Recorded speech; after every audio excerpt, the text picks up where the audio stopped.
Well, So we're both kind of elders in our we're in that elder stage too, and right. what we're supposed to be teaching and how we blend all the things that we do. And I think, it's like, how do we still do the work without, in today's thing, like, I was talking to somebody last night about their events and using this and that and kind of coaching them. And Hmm. I said, I wish we could go back to just cash. I said, because cash is clean, it's easy. There's no like, here's this computer glitch, and I had trouble signing up.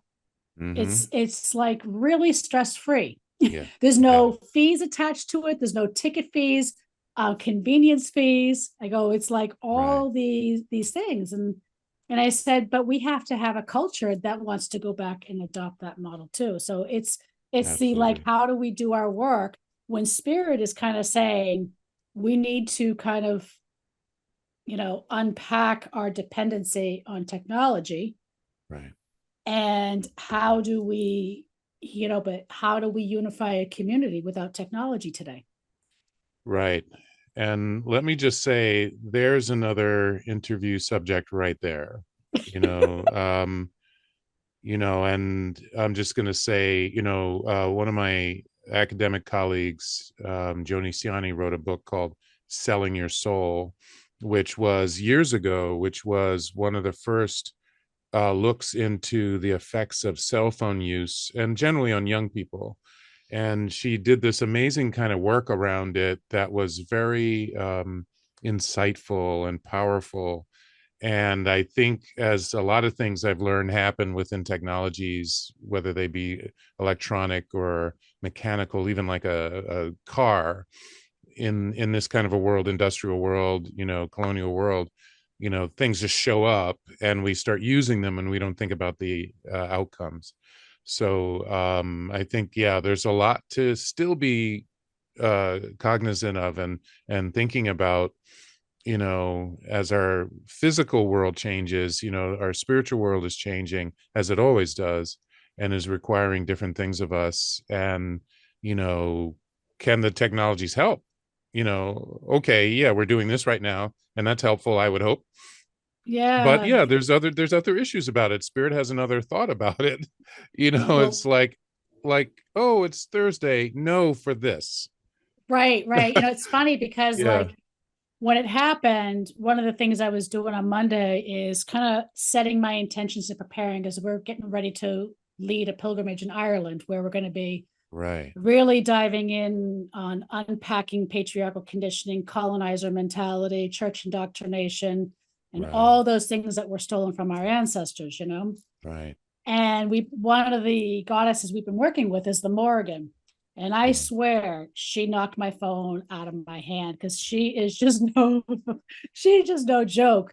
Yeah. But I think like this, it's how do we, like, one of the things I notice, especially in the last 5 years, is the drastic increase of cancer rates in Yeah. the youth because Wow. of cell phones.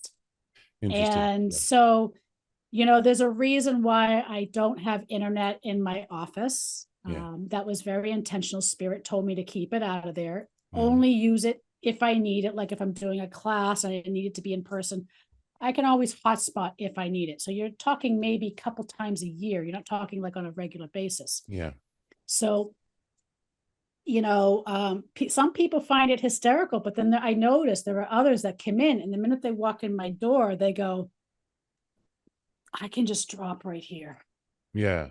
Yeah. Yeah. Yeah. and some of it might be the environment I created, but I also wonder how much of it is because I don't have all the Wi-Fi and internet, streaming nonstop in my space, Right. and Right. Right. so it is a delicate balance. And I know, like, when my phone was broken last week, I said, okay, um, please show me, how to navigate with this, not Hmm. against it, Hmm. because, you still have to, earn a living, and, Yeah. All those like things. that's just, Yeah. it's just the realities. And, Hmm. but like I had a conversation last night and I was talking to somebody about we were talking about some of the predatory stuff happening in the spiritual communities and how I was instrumental on helping finally get one person who was a serial abuser and predator, banned from a particular group. And they were concerned. They said, well, how do we navigate this when if we already have low income overhead, low spread? And how do we balance the need to like it's still a business, we still have to make money if we're going saying, no, you can't be there, and blah, blah, blah, blah, blah. And I said, well, I've been in business for 20 years. And the first thing I did was grit out my office before I moved anything in here. I spoke to the ancestors. I spoke to my whole spirit team and asked them, set my intentions for the space on keeping it predator free, you know? Wow. And I said, and I'm still in business. Right on. And I said, and I've had other healers who have used my space make a comment saying, yeah, you don't get like hundreds of people showing up for an event, but the people that do show up are people that really are committed to doing the work, and like they're people that they would love to have in their everyday. And that really said a lot to me of I'm on the right path. Because I think it's so easy to just get discouraged, when we see so much oppression and so much, unhealthy things happening, especially in the spiritual communities, and especially with the growing predatory behavior in the spiritual communities. It's not lessening, it's growing. Right. And my response to that person was, well, that person that got banned removed one person, but added 6 to showing up to their events because all those women were banning his event because of the predator. Right. And we're telling other people to not show up. Now, guess what? Now you're opening it up and you're inviting from a place of conviction and determination of creating a safe space. Right. Now you're going to get people that you're not even thinking of instead of worrying about, well, if I let go one predator, like if you start going down there, you're leading from fear and you're also leading from enabling and contributing to the problem and not being part of the cure. Right. Exactly. And so just a simple reframing, they were able to get it and understand it and realized. And I said, well, this is why, like, if we're operating from a place of fear, then you can't make the changes that are needed to create a safe, but also flourishing, like what you really want to have. Absolutely. Yeah, absolutely. Yeah. And thank you for that leadership and for that take on it. And, let me just say, we started our conversation here just very kind of organically. And I'm just going to say it out loud right now that, my name is Ukumbwa Sauti. And this is probably what will be the first episode of Liberating Voices. And we're with Laura Bonetzky-Joseph, and who runs Healing Trauma Through Spirit. And I just want to read, if I may, your quick intro that's on your Facebook page. And she's offering healing for trauma associated with abuse through spiritually based practices and therapies since 2006, offering speaking, guest appearances, workshops, and classes for individuals, groups, or organizations. And so there's the technical piece there. I wanted to make sure we do that so people know who we are here, as we invite them into this space. I also have a podcast called Triggers in Spiritual Medicine. So it's all about facing the triggers, addressing them, facing those hard truths, and then what's the medicine. Absolutely. And I'll ask you obviously to send me links so that I can put it at the end of this video, things like that, so people can connect with you and things that you're doing. So, already, we got a sense of kind of where you're coming from with some of the work that you're doing, and, kind of a general kind of take on how you approach things, which is really powerful. And I really appreciate that. And if you can say a little bit more about what healing trauma through spirit is for you. And also, I want us to get to that area that kind of sparked why we're here at this time talking anyway about kind of what you're seeing showing up because of, systemic patriarchy, which you've already referenced. So, I so appreciate that it's already in the conversation, it's already in the space. So, but yeah, can you say a little Yeah. bit more about healing trauma through spirit and what you're doing there? So it's interesting because, well, healing trauma through spirit kind of started as a secondary arm to my primary business, which is healing with spirit. Mm-hmm. And what I realized is that, early on when I was doing a lot of healing work, people were coming with chronic illnesses or wounds that weren't healing, or, hey, I'm having to have multiple surgeries on my knee, only to find out that all these somatic issues were actually rooted in unhealed trauma. Yeah. And so it kind of started with that, as well as going through my own domestic violence journey, but also working and advocating in family courts for survivors of domestic violence and sexual assault. And then, I'm giving you like a quick 20-year bridge, Yeah. but Thank you. and so it's been like all these tentacles, I'm a multi-generational healer and intuitive. I've learned everything I learned about holistic health and healing from my father, hence from his mother. And he was an osteopathic physician. So, and he was even taught the power of intuition as a diagnostic tool. Was part of the curriculum, believe it or not, Mm-hmm. in osteopathic medical training. That the founder of osteopathic medicine, Dr. Stills, recognized the power of intuition as a diagnostic tool. When that's the very thing that's actually increasing. I mean, you and I are both old enough to see the changes in healthcare, where doctors aren't allowed to think or allowed to say, well, you know what, something just doesn't feel right. I don't care what the tests say. Because I've watched my father diagnose cancer when all the tests were negative. I've watched him diagnose appendicitis just with touch, and so, and learning about all the preventative stuff. So everything kind of culminated with that. And then I published 2 books. One book talked about the family court struggle and what it takes to break free from domestic violence, and how I was unlawfully incarcerated as a way to gag order me, to silence me, to discredit me from seeking freedom from abuse. Yeah. And kind of fast forward to, like, I keep wanting to pinch myself how I testified on 11 bills last year in Massachusetts. One of them, the last one I testified on, was on the coercive control and litigation abuse bills in September. And I thought it was kind of, well, was it funny? Was it not funny? But it was like, here we are. And I was the last one of the day. And I had all my speech written out of what I was going to say. And I don't even think I hit half of it, because I go up and I go, wow, it's almost 9 o'clock at night and we're still here and I'm the last. And if I'm the last, is that a coincidence or is it not?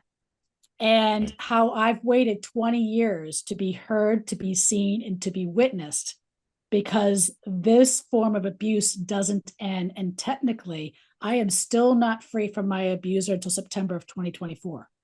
And it's only because my youngest will then become 21. So, he still has control. And, so it was fascinating that I was like, wow, like, is this a reason why I am the last? And maybe that voice will be the most impactful. And it was interesting because I thought I flubbed on me talking. And what I heard from others was, Laura, you're right. It never ends. It never ends. It never ends. Because I kept saying that, but I thought it was because I kind of lost where I was. But apparently that's what a lot of people heard, was that even after 20 years of leaving, I'm still not free, and it never ends unless something gets put into place. So that all those kind of things led into healing trauma through spirit, because what I've learned, now they have things like somatic experiencing and all these other things. But at the end of the day, for me, I started this journey 20 years ago, and it was doing spiritual practices that were rooted really in spirit that kept me sane. that helped me be in the center of a hurricane when I couldn't trust the system, when the very system I went to go seek my freedom ends up putting handcuffs on me and throws me in jail, denying my right to an attorney. And then you go, now what? Now what? So it's like when you have all those things and you don't know where to turn, it was the spiritual realm. And then through the years, I've learned and have found and sought out really rooted indigenous Japanese, indigenous American, indigenous Irish to help me really reclaim a lot of those missing things and to really help me through those indigenous teachings to unpack my other parts, right? The parts that I didn't recognize. Like, just because we say we have a good heart doesn't necessarily mean we're not perpetuating harm, right? Absolutely. So it's listening to my indigenous teachers, my Mayan teachers. I do have some Mayan teachers. And so it's, listening to them, and there was always a common thread. And a lot of it has to do with personal responsibility, accountability, doing the work, not making excuses, and really unpacking or decolonizing our mindsets, from what the toxic capitalist American consumer take, I'm entitled, I don't care if it's perpetuating harm on anybody else type of mentality. Yeah. And because I've always had this stance, if I have somebody that's desperate that wants healing, and I am, for instance, turning a blind eye to predators being in my environment, then how am I helping that person? If I'm not speaking out at a Reiki conference or at other drumming circles or other things where there are known predators there, and I am not speaking up on behalf of survivors, then how am I helping this trauma survivor that is coming to me for help? Because to me, it is, if you're going to do trauma work, you need to be doing all of it. And that's where the sacred activism comes in, right? So it's, you need to be doing all of it, or else you're not walking the talk. Right. Your silence is complicity, right? And it's a reason why we're seeing Ireland being probably the only Western country speaking out on the genocide of Gaza. Right. There is a direct correlation. I mean, they haven't been a free country for that long. So and there's also the duality, because also within the Irish, because of the trauma, like what we're seeing with some of the Israelis, that the trauma is so embedded, they actually became the oppressors too. So that we're seeing that duality play. There are some that get it and are doing that healing work, and then the other ones that are taking it, and doing the oppressing. It's the same thing like what we say, well, I was sexually assaulted, so I'm going to go sexually assault somebody else. Right. So it doesn't excuse the behavior. Just because you were a victim doesn't justify you being the oppressor or the abuser. Right. So you still have to take responsibility to how you show up. Right. And thank you so much for that. There's such a fullness to how you've woven this story so far, out of so many pieces, to bring Kind of them hard to do it together. in like slow and like a short. Yeah, well, I appreciate this is why I appreciate conversations, because it allows us to get this kind of sort of, how some of the pictures that we take are now like little movies. You take a photograph and it's like 3 seconds of thing. That's kind of what we do in an interview or a conversation. We pull in something from outside the space and say, we're going to give it a little depth and breadth. And I think you're clearly doing that, and kind of helping us to see particularly some of the things that you've experienced and that you're working on, but also kind of helping us to weave some of the stories together and things that we may all be in different ways experiencing and seeing in the world today. And so I really appreciate that. And I just want to say out loud, while you were talking, Gracie, your dog, kind of popped up, and so we saw her head. Just so if people had a issue like, oh, what is that? is is that from the movie Predator or Alien or something like that? But I just want to say there was a dog back there. Beautiful, sweet dog. She always So wants to be part of everything. yes, but it's so interesting. She's like right behind you. We can't even see her. I don't know if that's like a pillow or something. Okay, but that's fine. Don't disturb her. That's that's Hey, great. where are you? I love it. But yeah, she just kind of popped up her head at one point. Said, "Yep, yep, okay, just checking." So yeah, thank you so much for giving so much kind of depth to the spiritual work that you're doing, and how you added in a sense, healing trauma through spirit because of what you saw, because of what you needed to do.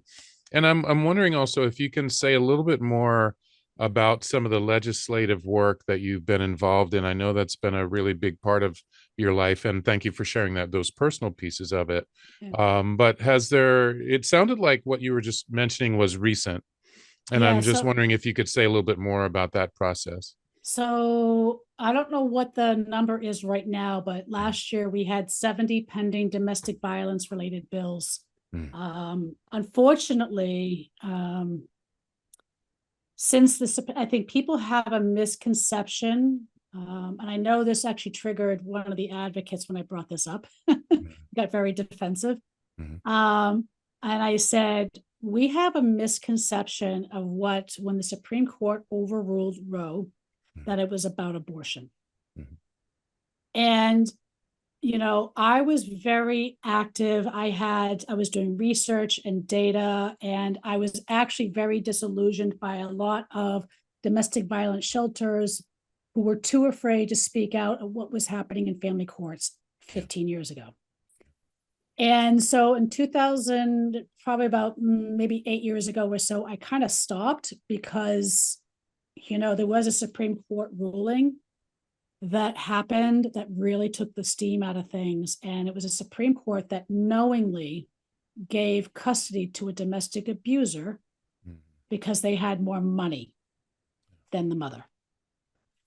And I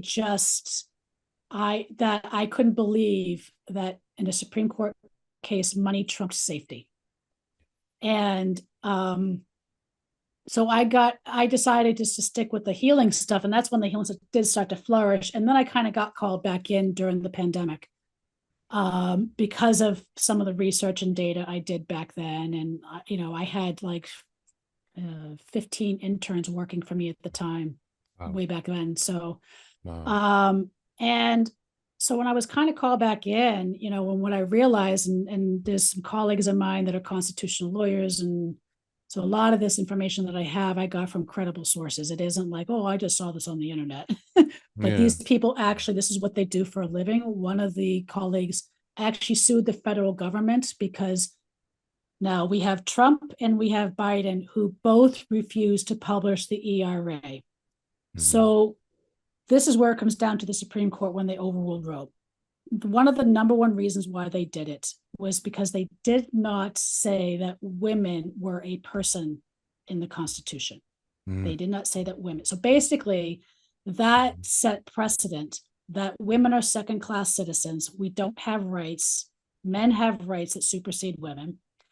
And this is why we're seeing the attack on women beyond abortion across the board.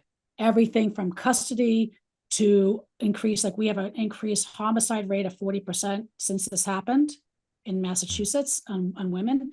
And so we have all these things. It's like the trickle down effect. So we have 70 pending bills. We also have, and one of the bills also on top of that is a moratorium on building a $50 million women's prison. As somebody who was wrongfully incarcerated, who I saw some of the women that were incarcerated, now this was 15 years ago, where they are today and how many judges, there's one judge in Plymouth County right now that is hell-bent on targeting all mothers and taking away custody. And I'm kind of, like, I want to be, well, I mean, it doesn't matter, I have it on TikTok. So there's a whole thing with an agenda that they are using the courts. Now, this judge is not even supposed to be hearing cases because she was reprimanded out of the Worcester court after 2 survivors of abuse were murdered because she didn't believe them that they were victims of abuse. and was transferred to Plymouth. And every single case I have seen, now this is where the complicity of the state of Massachusetts, and I blame the governor. I don't care who was in office. I don't care if it was Baker or Maura Healey. Maura Healey has an obligation now to address the issue. And that is, why is this judge who's not supposed to be hearing cases, you can't even go in, there's no transparency, and go look up and see what this judge is doing, because none of the cases are in her name. They're in another judge's name. So that's a problem. And so when you have, and I got involved with trying to help, and I helped keep a survivor out of going to prison, similar circumstance to me, and I started seeing a pattern. And I said, you know, they're not building a $50 million women's prison because the old facility is dilapidated. They're building a $50 million women's prison because they're trying to reinstitutionalize what they gave up 100 years ago, and that's the incarceration of women for the sake of silencing them and disempowerment. And in family court, a judge can basically incarcerate you indefinitely with impunity. They don't have to have a reason. There's no justification, because the ACLU won't even touch a family court judge. So this is a problem. You have this issue, and I've been so far, I have been the only voice in that movement on the moratorium of the women's prison that has actually addressed the family court abuse on wrongful incarceration of women. A lot of the other activists focus on the criminal aspect of women. And I'm like, we can't help them if we can't help. We know blatantly how a family court judge can basically deny your right to an attorney, deny your right to fair due process, and incarcerate you for an indefinite amount of time with no just cause. Right. And this is like basic constitutionality, and we have a problem. And so this was some of the things that I testified on. We have a coercive control bill just passed. And so the next bill that we're trying to work on is the litigation abuse bill. Now, the litigation abuse bill it's a $1 billion industry. Right. Okay.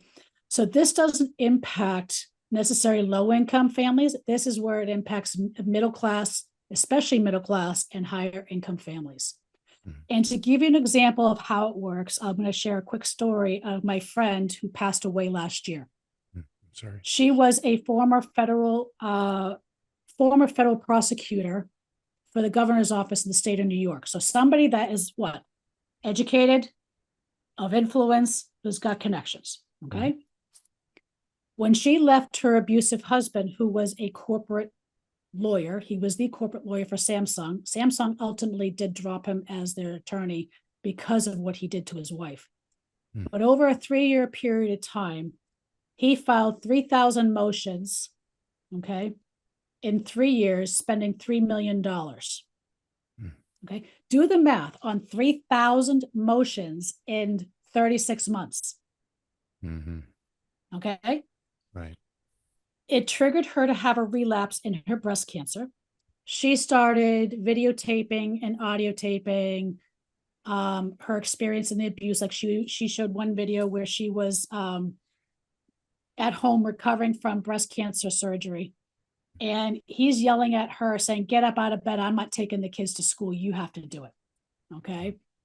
And started calling her thing in front of the kids and started demeaning her while she was still recovering. So after her diagnosis, he decided to go in ex parte and use the system. He was able to buy judges. There's actually investigations going on where he was able to buy court officials to buy their, it's pretty kind of frightening of where the money trail really led to, where some people actually did finally some investigative work, that the judge was the so-called person that's supposed to be the non-biased person. Okay. And then he's the one that got paid by the husband that's supposed to produce this non-biased report. Right. And so he went in, judge shopped, got an ex parte order that she's to have no contact with the children while she's dying from breast cancer. So she decided that the litigation abuse was so horrific that she can't fight cancer and fight him in court. So she flew to Switzerland and had legal euthanasia. shortly after. Wow. And so her only, and I'll never forget when she posted on Facebook, I immediately reached out to her. I said, Catherine, please tell me you didn't do this. Please tell me you're still here. And she never responded. And this isn't somebody that I met online. This is somebody I met in person. I resonated with her story many years ago.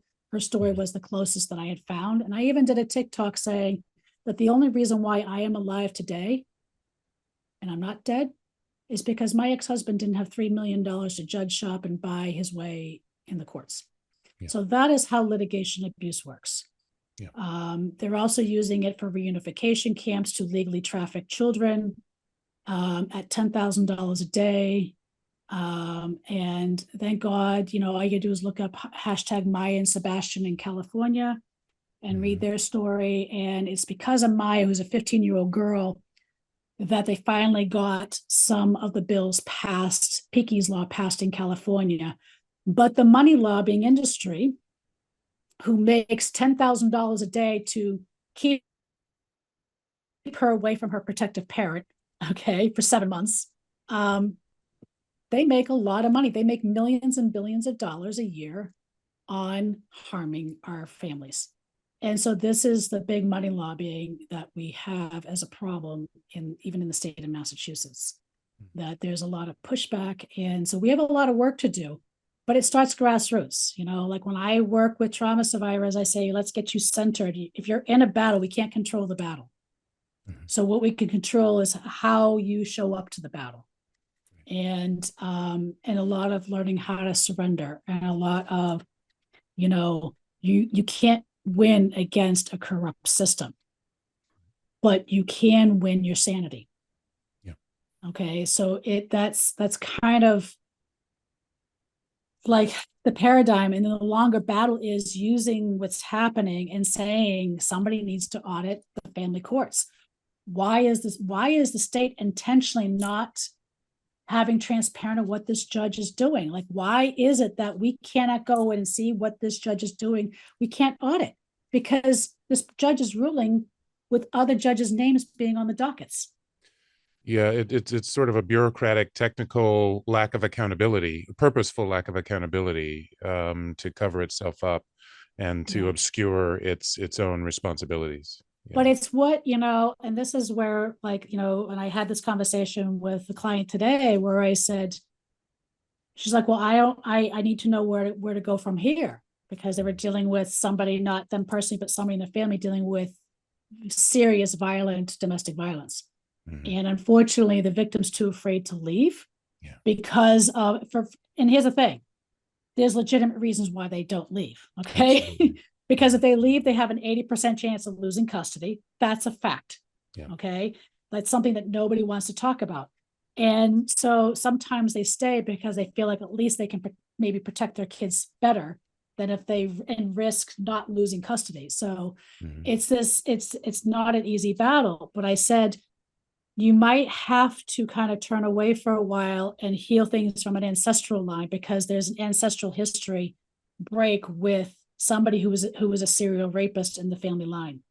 Yeah. So, and I said, this might be carrying over. And if we can heal that ancestral line, you're going to be in a better place of power, and so will she. Right. So, but I also said it also means we have to unpack colonizer mentality, patriarchal conditioning, the toxic capitalist, the way things are, maybe some church indoctrination.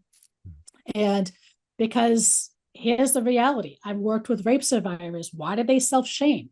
Where does that come from? It comes from because it's been put on them that the culture says if you dress a certain way and you go into a bar and you have a couple of drinks, and you get raped, then guess what? You shouldn't have dressed that way. You should haven't maybe had a drink. You shouldn't have enjoyed yourself.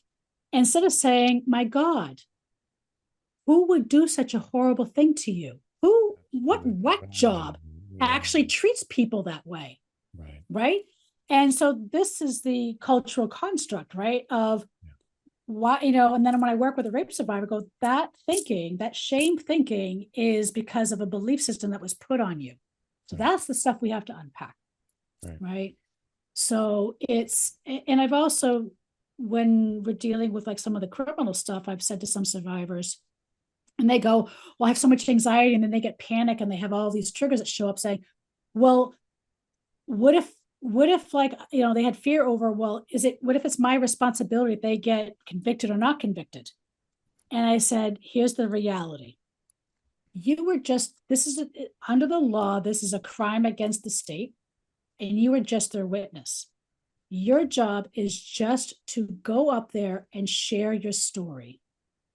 Whether they are found guilty or not guilty is not your problem. Your problem is to share your story, to be heard, to be seen, to be witnessed, and then the rest we turn over, and then whatever's going to happen is going to happen. But when you come at it from that kind of perspective, you're coming at it from a place of power versus like, it's my responsibility if he goes to jail or not because of what it is. But if we just see it as, you're just the witness, it's not up to you on how well you testify. It's just, Right. just share your story. Right. If they go to jail, great. If they don't go to jail, great. You were heard. Right. You were heard. Absolutely. And that story is important to say. And I mean, it was one of the some of the support I was giving to a client of my own around an impact statement that they were preparing in a sexual assault situation. And I want to say out loud that this is Sexual Assault Awareness Month also. There was no planning of this conversation for this And it's time. also Child Abuse Awareness Month too. Well, there you have it. There you have it.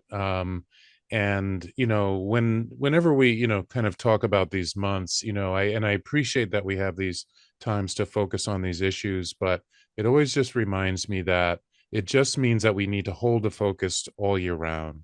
That's our task, and that these months give us an opportunity to re-up and say, yes, this is still a persistent thing going on. This is still a persistent issue that we need to keep a yearly, daily, kind of awareness of, and for those of us who can and should, keep up our pressure on the system, the patriarchal system, the racist system, and the capitalist system that is oppressing us so deeply.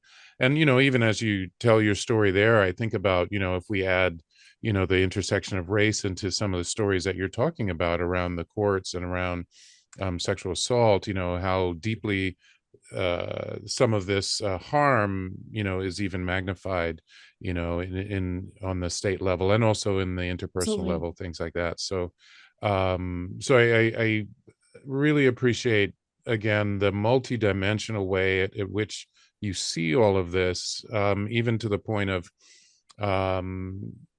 talking about how we heal our ancestral lines, which is also something that the modern colonial system tries to convince us is not a real dynamic in our lives. And if we simply look at most all of the indigenous cultures, and everybody has indigenous ancestors on the planet, but if we look at all of those cultures, as far as my studies have gone, all of them have a connection to their ancestors in a particular kind of way. They're not all the same, but Yeah. but they all acknowledge the lineage, the energetics of their ancestors, and how that makes them who they are. Well, I would say I would beg to differ, and I'll tell you why. Yeah, So please. hopefully I can do this quickly and shortly. Please. But like, when you're talking about the intersectionality of race, I remember when I was moving last year and I went to U-Haul to get my rental truck. I don't even know how the conversation came up with the guys that were working there. And I don't even know how I even said how I was incarcerated by a family court judge. And the two of them looked at each other and they go, damn, a white girl? And it was like, and I started laughing. They go, and I was like, yeah. And I go, but there was like a sudden like bridge, that I understood their plight, they understood my plight. So one of the podcast episodes that I had on my podcast, I interviewed a friend of mine who was healing from breast cancer. And she was doing some really deep dives on healing. And what she realized was when she went back to work, it was the white women that treated her horribly, and it was the Mhm. Black women that actually rallied in support of her. Mhm. And so it made her really go and look at her ancestral lines, Mhm. and start looking at, and it really came down to the conclusion of how the burning times of witches influenced white women culture today. We did a whole podcast episode, and I was like, oh my God, that is it. Yeah. Because the one thing I have always seen, like I do Mhm. have some friends that are both immigrants as well as folks of color and that Mhm. are indigenous. And the one thing I've noticed was I see a very strong community, and from their perspective, others may not see that, but from my lens, Mhm. I saw a very strong community in the BIPOC community or Mhm. the immigrant populations. Yeah. Okay. Mhm. People coming together, even if they didn't know anybody, people still came together and there's a rally of support. Yeah. Okay. Mhm. I even see it with Arnie being from Ireland, and even the Irish, I'm talking about the immigrant Irish, not Yep. those that have parents and grandparents. The Yep. immigrant population, same thing. And you could not even talk to that person maybe for 2 years, but something happens and they all rally together. Yeah. And that is not something I see with white women. Yeah. Mhm. Right. It is white women, and I'm talking generalities, so hopefully people don't get offended, but it was something Oh, I've had to sit with it's what your growing up perspective has white, been. Yeah, that's right? fine. Growing up in a very upper middle class town. Mhm. There was a lot of competition. You are competition. And when you really look at what happened to the burning times of witches, white women especially, were encouraged to argue, fight, and sell out their sisters. Yeah. So, and that aspect has not changed in the white women culture, Right. Mhm. and so I mourn a lot of yearning and mourning over not having a community that I see with other communities that I wish I had Right. with white women. Right. And I feel like one of my clients said it the other day. We feel like orphans. Yeah. Like I'm not an immigrant, but I'm also not purebred Irish. I'm not purebred. Mhm. I'm Irish, Celtic, Russian, and Ukrainian. Yeah. So I'm not like accepted in any of those communities. Right. And I'm not. Let's just face it. I'm not. Even though I am kind of accepted in some of my BIPOC communities, but I'm also not that. Right. Yeah. So Yeah. Mhm. it's like, where do I go? Where does Mhm. somebody who's craving this Mhm. go? Yep. Right. And I've even tried, as try to build community even in my area. And it's a part of me wants to give up. I hate to say it, Mhm. because it's like trying to get people to show up for themselves Mhm. has been the most exhausting thing ever. Yeah. Like I'm sitting there going, why don't we know our neighbors? Like we just have a new neighbor that just moved in there from China. And I was chuckling. I go, okay. And I felt kind of bad. I'm like, is it Chinese, Japanese, Korean? Because he couldn't speak English. Mhm. So we were communicating through Google Chat. Mm. And later that night, I was kind of saying, nice to meet you. And hopefully he understood what I was saying. Because I know when Google tries to translate my Japanese, it doesn't Yeah. translate really well. Yeah. So a lot of things can get confused. He showed up at the door like 2 hours later with 2 bottles of wine and 2 boxes of chocolate. And I'm like, wait a minute. Like, we're supposed to be doing that. I was waiting to Mhm. see when they were moving in with the moving boxes, Mhm. so I can go over and say, hey, welcome to the neighborhood, Mhm. and I go, but that's what I'm seeing. Like, you're not seeing that with like your white neighbors so Yep. much. Yeah. And Yeah. I don't know how to. And it's not to say it's not happening. It just hasn't, I haven't seen it in my sphere, Yeah.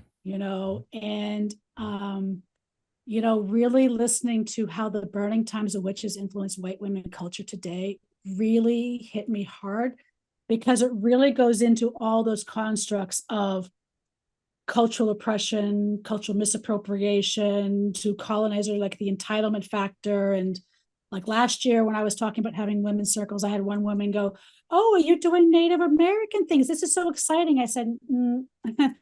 I said, I'm only going to be bringing in things that I have permissions to do and teach. Yeah. Right on. Other than that, it's my own ancestral lines. And I said, we have to understand as white women that If you're going to use Native American, you should need to be doing it with permissions. And you also have to understand the genocide that is still ongoing, that rape and disappearance of Indigenous girls are like 3 times higher than white women. Mm-hmm. And nobody's investigating these things because a lot of them are white men going into Indigenous communities, okay, and getting away with it.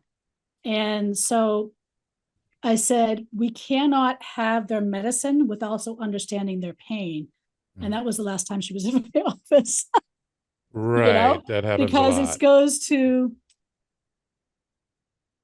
yeah, you told the truth. Like, yeah. And that's a hard reality because not everybody they want the medicine, but they don't want the hard reality behind the medicine.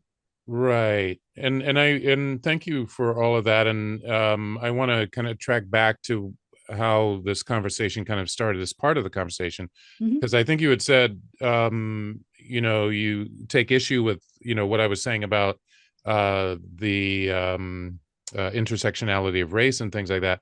I don't know that you disagreed. I don't think you did. I think what you did was you actually shared another element that comes from your perspective, between white women, and that you're actually speaking to another dynamic around, BIPOC women have often led the way in creating deeper senses of community within women and within the Black community also, the African community. But you did kind of speak to the intersectionality of race and gender, talking about Indigenous women, and of course that happens with African, British Black women also.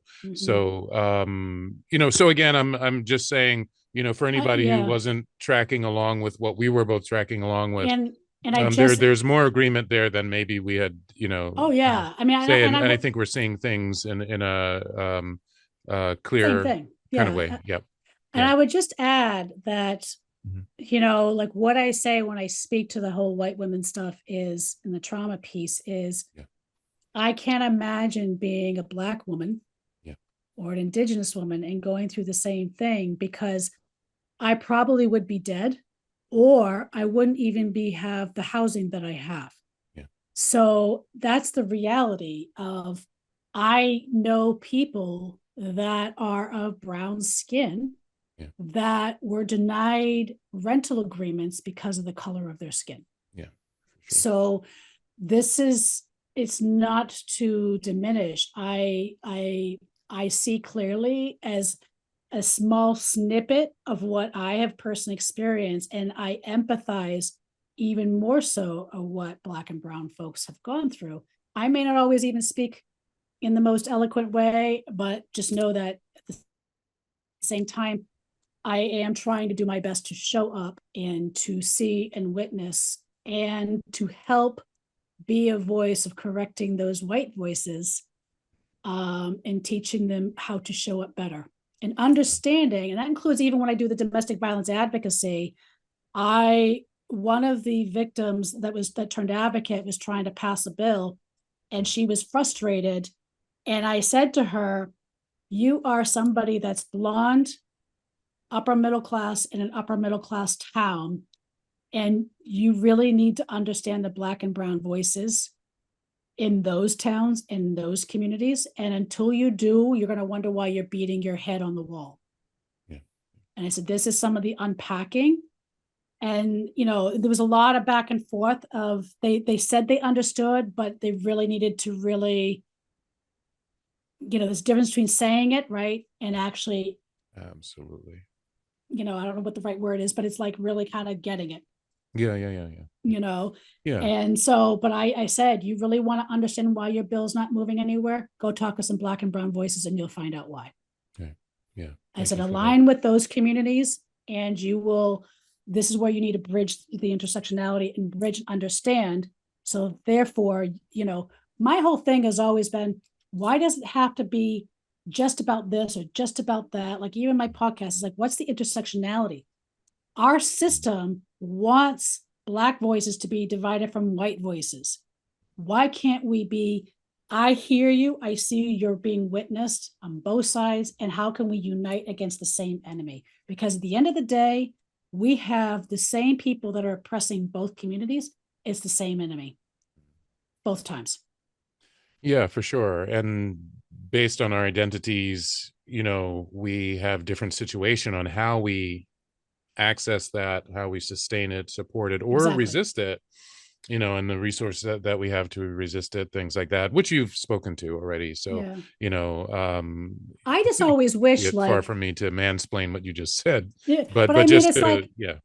Hmm. it's like and maybe that's the optimist in me, regardless of what I've gone through, is I just envision, and I had another conversation with somebody today, and I said, like, look at the presidential election.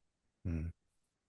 Nobody wants those two pity people running. Okay. At the end of Hmm. the day, I don't think anybody really wants those two people running. Okay. When you talk about the general masses, right? Yep. And I said, but people had an opportunity to choose alternatives, Hmm. and they let fear get in the way. I think so too. Okay. To shift those. Now it's too late to go back, Hmm. but we had an opportunity. And I think, and I kept envisioning, like, what would it be like if we had like all the Black and brown voices when we're talking about systemic racism and systemic Hmm. oppression and all those things, where, and yes, we're talking about slightly different things, like different mechanics. But from my perspective, what I hear the pains of the BIPOC community, it's the same pains I hear from a victim of sexual assault and domestic violence, right? So it's like, why? And it's the same perpetrator. It's the same perpetrator. So how can we like say, I honor your pain, I honor your pain, and in order for both of us to get what we want, we have to come together. And that's my thing, is like, how do we do that Yeah. when we also have grown to be a separatist country? Like, my individual needs supersedes, like, I don't give a fuck about everybody else, and or my Right. cause is more important than your cause. My trauma is worse than your trauma, or you're not a trauma survivor because my trauma was worse than that. There's no way you're got to be. And it's like, we as survivors are throwing daggers at other victims, and we wonder why we're not getting anywhere. Right. Exactly. And those Mhm. assholes, I'm sorry, Mhm. are like going all the way to the bank, Mhm. laughing, Absolutely. getting Absolutely. Yeah. wealthy Mhm. on our pain. Yeah, absolutely. And I think my colleague, Dr. Jessica Taylor, said it perfectly. It's, Mhm. we have a system that is pathologizing, especially, I mean, she specializes in women's trauma, but she doesn't negate the trauma, because she does talk about the psychology, the invention psychology was really a way to oppress Black slaves when they were trying to break free from Right. their slave owners. Right. And that Exactly. was where the birth of psychiatry came from. Right. And then it became, because that was a way to institutionalize them, Right. and experiment. And then it became, well, now we're going to do that to women, right? Because women don't Mhm. want to be beat anymore. They're telling their husbands, like, you're coming home drunk. That's not acceptable, right? And she said, we pathologize women's trauma. And if we can just stop and say, you know what, why can't we just say, I hear you, I see you. Mhm. Yeah, your story is different than mine, but together we can both win if we can find a way. Right, exactly. Thank you for that. And I'll say also that, yeah, that's some of the work that I do to help us understand, how these privileges and powers and, identity connections, and how we are situated within these systems, Mhm. works together and works against each other. And to work that out, that's why I consult in these areas. And also that, um, and where was I going with that now? Um, right. What was that brain fart you mentioned before? Yeah, yeah. Lovely. Where you were Lovely. consulting Yeah, about yeah. the Oh boy. Yeah, yeah, intersectionality. yeah, yeah. That's a great time to miss words. But what I think is really important here is that what you've said is very powerful in the sense that you're talking about the systems of this. And one of the notes that I'd written, And we have it very, in healthcare too, by the way. So it's oh, healthcare too. So like, I can go well, down like the line, and it's like, the person that's not getting better and all the doctor wants to do is like, they're stripping doctors' ability to really figure out. I go, I have to take 3 sessions, sometimes an hour each, yeah, to really figure out what's going on with somebody. and a Yeah. doctor's only allowed to be there 5 or 10 minutes. How Right. the hell are they supposed to diagnose anybody in 5 or 10 minutes? Right. Like, Exactly. so we can go into all these systems and structures Hmm. that are really benefiting one demographic, and all of us, and they're targeting all of us to fight amongst each other instead of Hmm. saying, you know Hmm. what would happen if I mean, we've seen this in history when the people unite and fight against those systems, right? I mean, it's like, Absolutely. it's not like it's brain surgery, but I struggle with why, with all the technology we do have, why can't we unite Right. a more united front? Like, Right. what is Yeah. preventing that? Yeah. Why is there, instead of Yeah. uniting, we've actually got an increase of misogyny, racism, abuse, Hmm. homicides, gun violence? Like, Yeah. it's really taken off in the past few years. And I Yeah. really think people are getting off on that. Like, I Yeah. seriously think there are people that are actually getting off on that. Yeah. And it's really Mhm. concerning. And I'm like, and then people get into fear mode and then they shut down. And I'm like, how we need, this is the time for us to rise. If we go and cower, Mm. Mm. then those systems are going to continue to strip away our rights, Right on. take away our constitution, take away, next is going to be the voting rights, which you're already seeing states Absolutely challenging happening that, right now. right? Absolutely happening right now. So Yeah. it's not like Yeah. it's, that it can't happen. It's already starting to. Yeah. Absolutely. And as I was saying before, there was or about to mention before, there's a very short list of prompts that I had for us to have this conversation today. Sure. One of them was, your perspectives on patriarchy and how you see it moving through your life and work, which you already you already defined. And the point about getting to that is, one of the things that I do within my men's work, or I try to do, is to get men to understand the systemic nature of this. And what Yeah, I it's not try it's to not a do. like you're the issue, right? It's Yeah. it's a, I mean, I will add to that Mhm. is I grew up being the oldest, and my father being first generation Russian Ukrainian, wished he had a boy because that's just Mhm. how it was. So he raised me like a boy. Mhm. So I actually grew up, and I used to say this, like, women are very catty bitches and the boys are the real thing. And so, and I look at how I contributed to that in my youth. And it wasn't until I experienced the family court abuse, I Mhm. still lived that kind of mentality Mhm. all the way up until I was faced with it head on and saying, because I kept thinking, oh, yeah, the truth shall prevail. Like, no worries. Like, it's going to protect me because the law says so. Right. No, it doesn't, because Right. it's not how it works in family court. So I wanted just to add that for clarity, that I didn't always have those beliefs. I Mhm. was very much Right. part of the problem of patriarchal conditioning and white Mhm. privilege and all of that until I was faced with that. Exactly. Thank you for that. One of the things I've always said for years, even with my higher ed students, is that if we think something's really important, where are the meetings?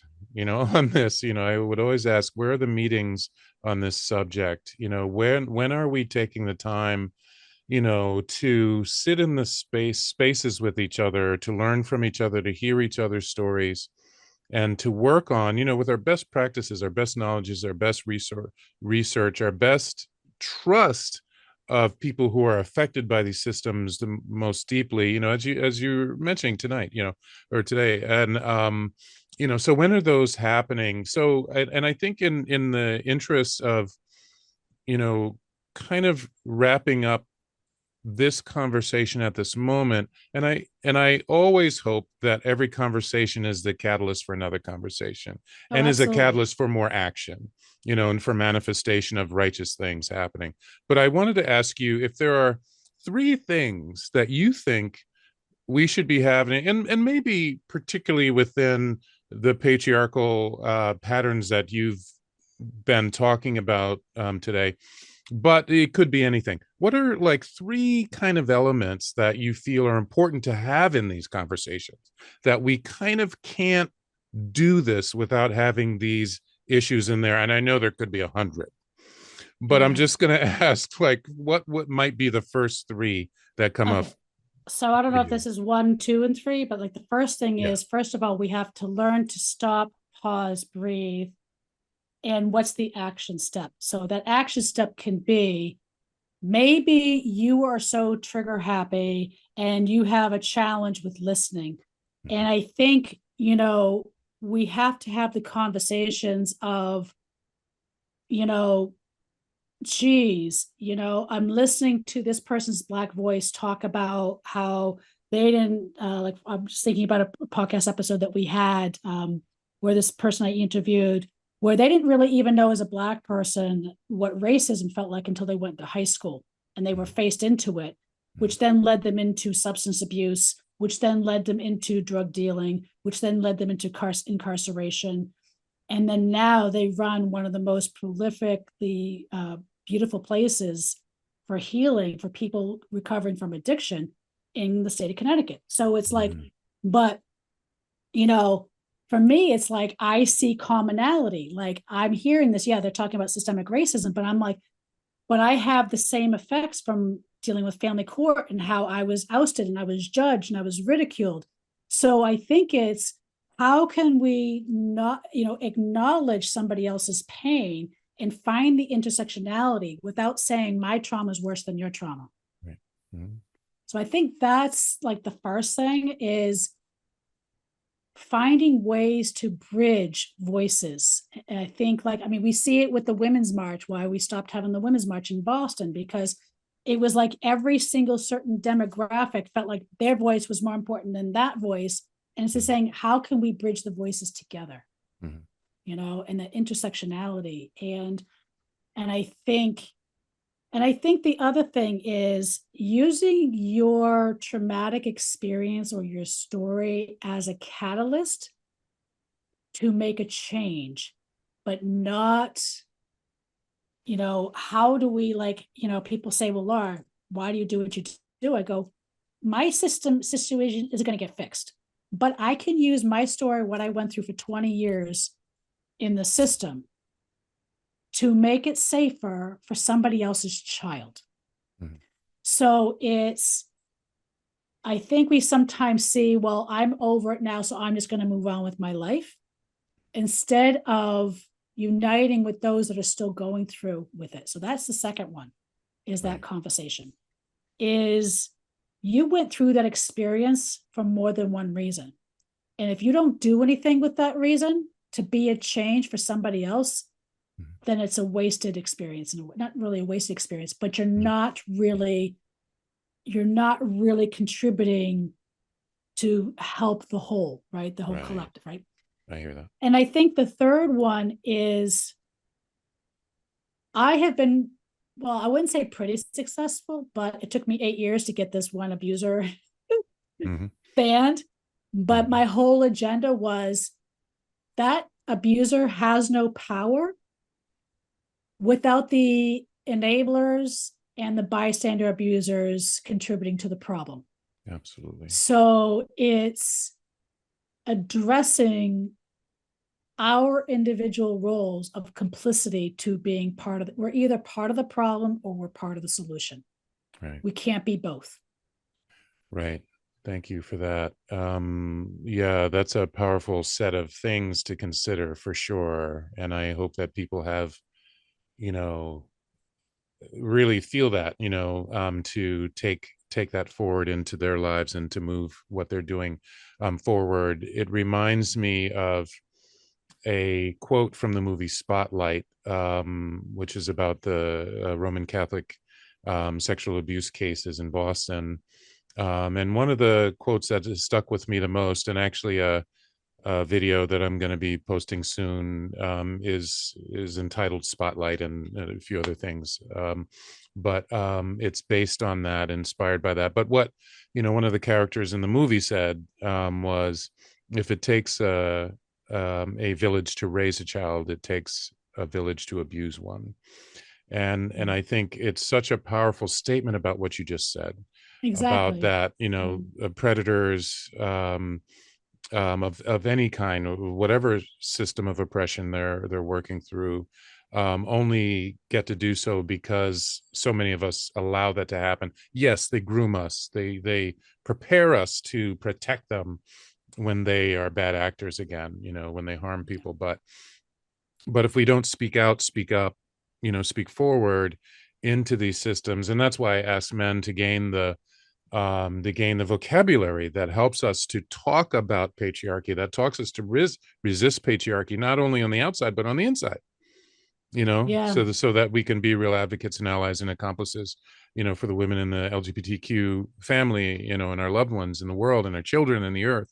So And I yeah, think I I think would, that's a really powerful statement of yours, that we have to look out for that, or the ways that we are complicit with the systems that we're yeah, I within. mean, because that is where, when I wanted to speak out, that is where I targeted. Like I targeted conferences that were knowingly allowing Yeah. predatory keynote speakers. And I said, I'm going to, if you allow this, I'm going to use my privilege, my voice, and my position as an expert in X, Y, and Z to tell everybody to not, why not to support you, that Right. you are knowingly Right. allowing this to happen.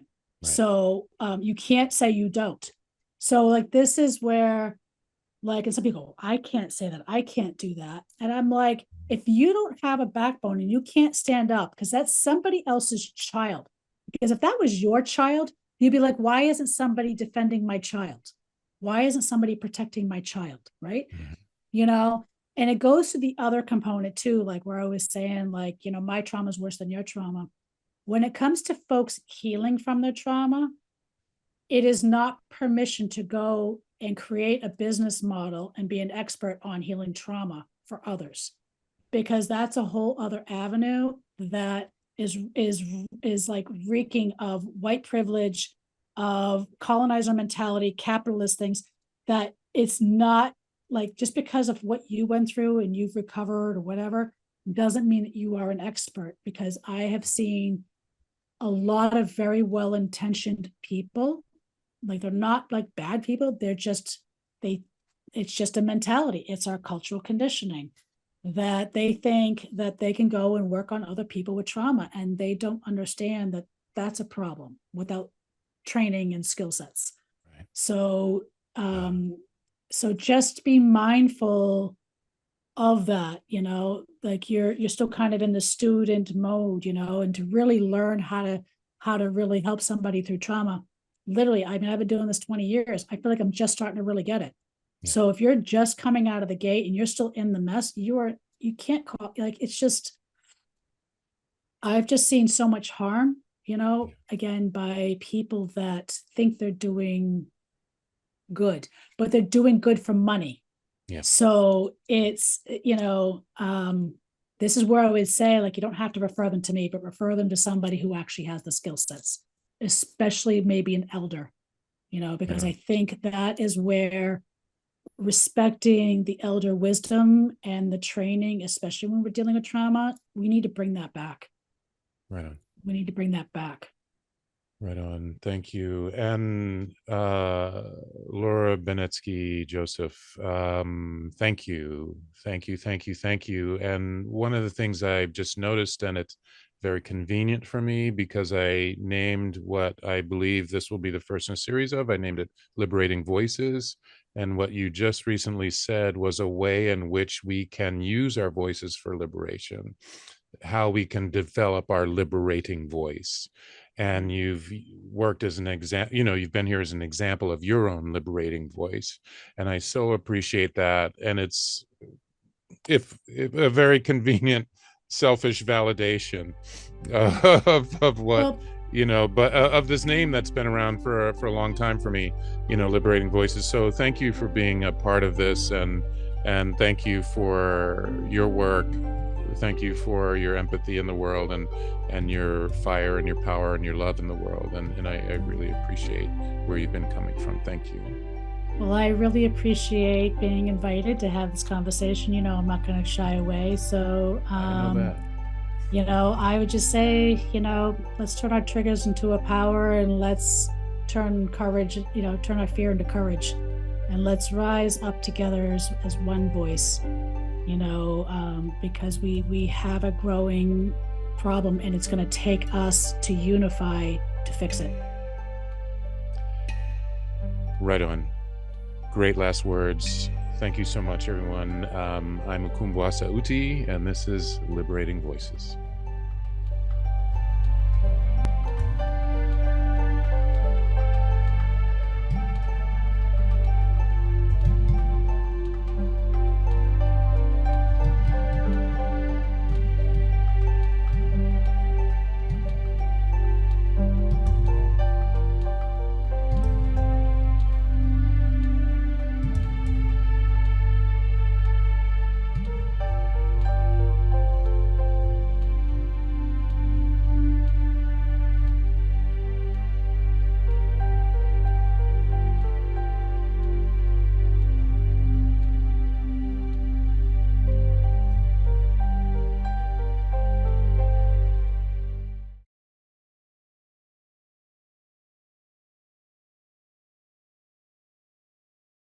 And where is Gracie? I'm like, where Hey, Gracie. is, Hey, I'm like, look at that. okay, we need to do a Here we go. third Come on. one There because we go. Gracie needs to be in the third. There we go. Maybe if we have you back another time. Hi, Gracie. Sorry to wake you up, but I just missed you.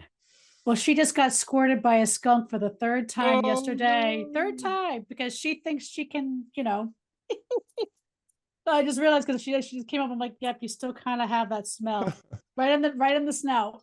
Learning lessons. We're all Right? learning But lessons. yeah, like just in the past year, that's 3 times. Wow. She had to try to go roll with a skunk. Okay. Right? Okay. All right. That's why, Well, she is the epitome of a teacher on consent and boundaries, by the way. I tell all my okay. clients, Uh-huh. they go, well, will she come? I go, I don't know. It's consent and boundaries. If she says yes, then she will. If she won't, she won't. Okay. That's just it. Gotcha. Gotcha. I appreciate that. Thank you, Gracie. She's definitely a teacher on that, but she also earned the name Little Fucker too to boot. So Little fucker. Little Fucker. Okay. Gotcha. Gotcha.